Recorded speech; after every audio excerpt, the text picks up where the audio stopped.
Magandang araw sa lahat. Ako ay andito sa palengke. Ito ay palengke na sa loob ng mall. So maganda dito mamili dahil marami kang mapagpilian at hindi ka mapapawisan dahil nasa loob siya ng mall. So ito yung pangalan ng palengke dito. Ayan, TKO. Wait lang, dali. TKO Market. Ayan, TKO Market. Andito ito na sa Hong Kong, Hanghao, Hong Kong. Ayan. Dito, ayun, papasok ka dito, makikita mo na lahat. Dito mapibili mo na lahat. Kaya iba-ibang klaseng mga paninda dito. Mga gulay, isda, karne, seafoods.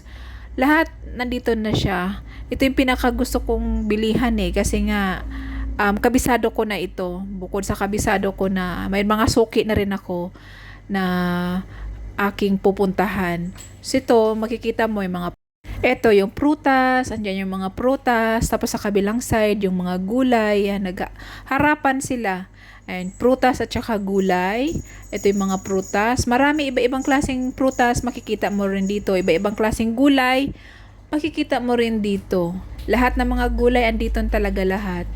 So ang presyo dito ay hindi naman kamahalan, saktong-sakto lang. Ito din yung mga pang hot pot, ayan yung mga parang fish balls, mga ganon. Tapos ayan, prutas na naman tayo ulit. Andito yung mga prutas, ang sasarap ng mga prutas. Fresh na fresh. Ay, diba? Ang ganda. So yun, pagpasok natin dito, andito yung aking mga suki ko dito, yung isdaan at saka yung karne muna tayo. So punta tayo sa karne. Andito yung suki ko. Dapat kasi talaga pag nandito ka sa mayroong mga suki-suki na para di ka na mahirapan at alam na rin nila kung ano mga bibilhin mo. At yung aking suki. So dito ako bumibili. Bibili ako ng buto-buto. So yun. Para ito ay gagawin kong sabaw. Ito na rin yung mga manok dito na area. May mga frozen na chicken, may fresh chicken din. Ito yung gulay. Magsasabaw ako ng ampalaya. So yun. Ating sabawan kasama yung yung karne. Ito yung mga isda dito, tumpok-tumpok. Gusto mong tumpok-tumpok, makakabili ka din ng mga mura. Ayan, 20, may 10, may 35. Mura lang yan, tumpok-tumpok. Tapos ito din yung mga alimango, may 50 dalawa. $50 dalawa siya. So ito ay hindi na siya gumagalaw kaya mura na siya kasi karamihan kasi dito binibili ng mga Chinese kasi yung naglalakad pa yung mga alimango. Tapos ito yung lagi kong binibili rin na shrimp. Ayan, 30 lang din isang tumpok. Ito mayroon din sila ditong danggit. At andito tayo sa ayan, yung mga tuyo-tuyo. Andito tayo sa mga munggo, mga beans, mga yan. Tapos ito yung anong tawag nito, yung tuyo na pusit, tuyo na talaba. Ayun yung nakikita nyo kanina, tuyo na talaba yon. Nabubulol na ako. So yan, tuyo na talaba. Yan. Marami dito. Lahat na nakikita mo, ayan yung dilis natin, yung nakaraan na nagprito tayo. So yun, dito rin makakabili ka rin ng mura lang din dito ang bawang. Ayan yung bawang. Isang bigkis na ng ganyan nakalagay sa isang parang basket-basket nila. Makukuha mo lang yan ng $6 dollars, ganyan. Tapos yung mga carrots, ayan, mga sibuyas, marami kang mapagpilian dito talaga. Dito na lahat na makikita mo yung mga gusto mong mabili. Tapos dito may tumpok-tumpok din sila dito. Kung gusto mo tumpok-tumpok, ayan yung kamatis. Ito yung kamatis na masarap to. Masarap to siya pag kinakain. Ayun, yung maliliit lang siya, matamis. Dito naman, bibili din ako dito ng sili. Naalala ko kasi, wala na akong sili sa ref. So, mahilig ako sa sili. Bibili ako. Ito ay $6 lang. Isang basket na ng ganyan. Di ba ang dami na niya? Eh, nako, excuse. Andito rin yung talbos ng kamote. Tapos, meron din ditong ayan, yung kangkong, lusog ng kangkong nila dito. Ay, may ibang mga dahon-dahon, di ko na yan kilala kung para saan yan, kung anong mga yun lang yung aking nakikilala, yun lang yung aking babanggitin. So yan. Pagkatapos niyan, tapos na ako magbayad, punta tayo doon may pupuntahan tayo doon mayroon din dito kasing yung Philippine product. Puntahan natin yan, bibili ako ng Ay, mga kamatis pala, sandali. Ito pala yung mga kamatis, o, di ba, may yellow, tapos may red. Ito, masarap to. Masarap talaga to kainin, yung red at saka yellow. Itong kamatis na ito, medyo maasim to, mayroong tangkay. So, yeah, may pipino. Tapos, ito yung cute to. Ang cute-cute niya. Ang cute-cute ng parang cabbage. Ayan yung lemon. Ang dami-daming lemon. So, may kalamansi. Tumpok-tumpok lang din yung kalamansi. Ayan, may mga aluya. Yun na yung kanina. Tapos yung buko. Ngayon lang ako nakakita palang may buko ng buo yung buko. Masarap maggata ng biko. Kaso nga hindi ko alam kung saan bang pangkayo dito. Ayan yung buko, oh. Ayan. Tapos, ayan yung maraming kamote. Tapos, ayan yung mga mais.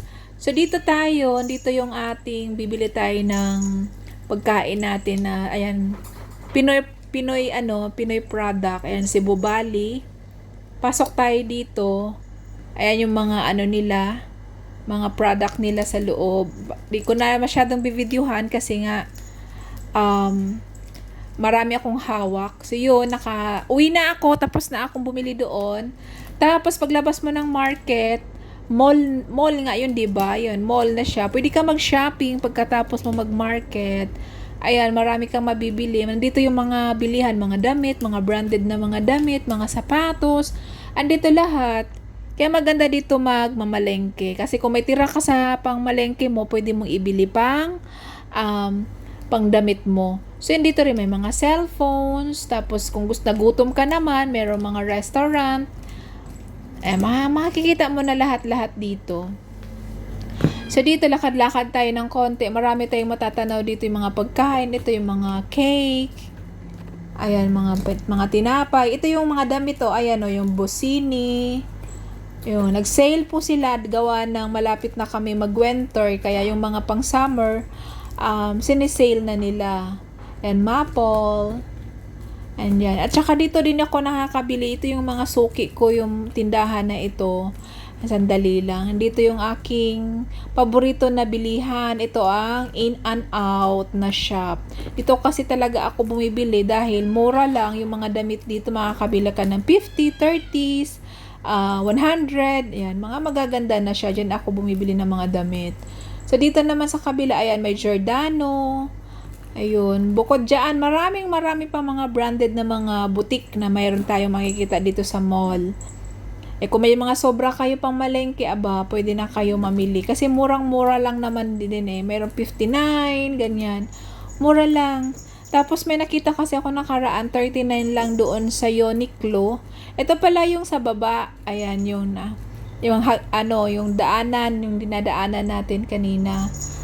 Ayun yung mga bus sa baba. Ayan. Tapos dito, pasok ulit tayo. Andito yung Uniqlo. Silipin ko lang ng saglit, baka nandoon pa yung aking nagtatanaw nung nakaraan na 39 lang yun nag-sale sila. Ito yung Uniqlo na shop, yung boutique na ito. Tingnan lang natin kung nandun pa ba, kasi mukhang nag-sale sila, baka naubos na yung 39 na mga damit. So yun, wala na ako nakikita mga damit yun sa Uniqlo. Nandito na ako sa bus. Dito pala pag ka sa bus, mga pangga. Ayun, wala na mga conductor dito. May mga vlog naman ako nito nung nakaraan. So, yun. Sakay na tayo ng bus. Handa na ang aking barya. Ang aking barya. At kailangang baryang-barya talaga yan. Kasi nga wala namang conductor na magsusuklay sa inyo. Ihuhulog lang kasi yan. Ihuhulog lang doon sa may box nila. Katulad po niyan. Ayan. Diyan mo yan ihuhulog. Yung barya.